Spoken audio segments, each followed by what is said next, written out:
jumper for family too.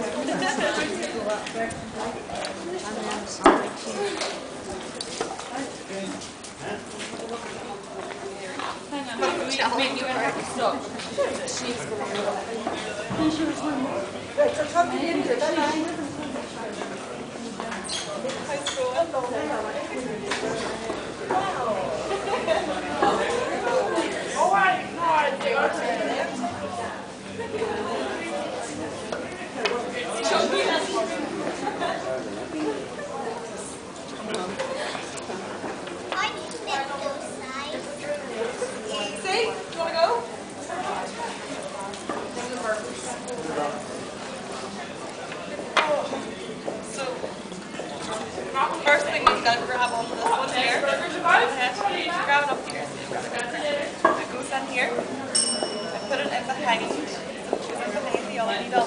Now you've got to pull this string. Grab that. That goes up and around. So give yourself lots of distance. Just right in there between the two. See? So now what you have to do is the hard part. You've got to slide this one up and put it in the hole.